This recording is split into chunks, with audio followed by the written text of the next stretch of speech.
గత లోక్సభ ఎన్నికల ముందు పసుపు బోర్డు హామీ నిలబెట్టుకున్నట్లు మరోసారి తనను గెలిపిస్తే ఉద్యోగ కల్పనపై ఎక్కువ ఫోకస్ పెడతామన్నారు బీజేపీ ఎంపీ అభ్యర్థి ధర్మపురి అరవింద్. దాంతో తాను ఏం చేయబోతున్నానో తెలిపే విజన్ డాక్యుమెంట్ను అరవింద్ నిజామాబాద్లో విడుదల చేశారు. ఈ సందర్భంగా కాంగ్రెస్ ప్రభుత్వంపై నిప్పులు చెరిగారు అరవింద్. కాంగ్రెస్ పార్టీ నాయకులకు ఒక విజన్ లేదని మండిపడ్డారు. రేషన్ కార్డులను సైతం అడ్డుకుంటున్నారని విమర్శించారు. ఇక రేవంత్ రెడ్డి ప్రభుత్వం కూలిపోతుందని తాను కోరుకోవడం లేదని, కానీ ప్రజలు కోరుకుంటే తప్పక పడిపోతుందన్నారు.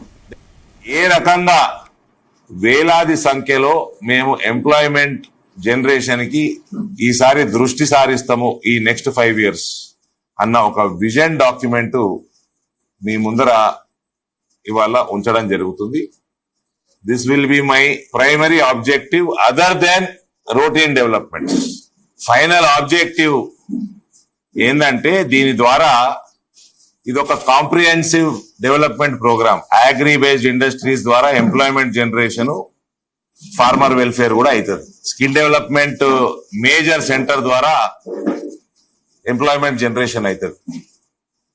పసుపు బోర్డు మీద అయితే ఏ రకంగా ఫోకస్ చేసినామో ఈసారి ఎంప్లాయ్మెంట్ జనరేషన్ మీద ఫోకస్ చేస్తాము. ఏ రకంగా చేస్తామో, ఎట్లా చేస్తామో, మన ప్రాంతంలో స్కోప్ దేనికి ఎక్కువ ఉన్నదో మేజర్ దీంట్లో ఉంది. అండ్ ఇవన్నీ కూడా Bharatiya Janata party ruled states లో ఇవేం పెద్ద సర్ప్రైజింగ్ కాదు. ఇవన్నీ జరుగుతూ ఉంటాయి. వీళ్ళు ప్రామిసులు చేస్తారు, గద్దెనెక్కుతారు, ప్రామిసులు పక్కన పడేస్తారు. సో వాటికి జవాబుదారీతనం ఉండాలి. అరవింద్ కాంగ్రెస్ పార్టీ ప్రభుత్వం పడిపోతుంది.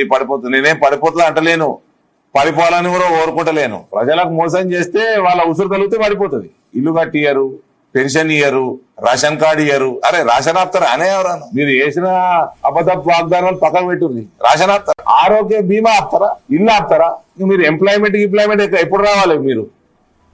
మీకు విజన్ లేదు, మను లేదు, మీ నాయకులకి బుర్ర లేదు.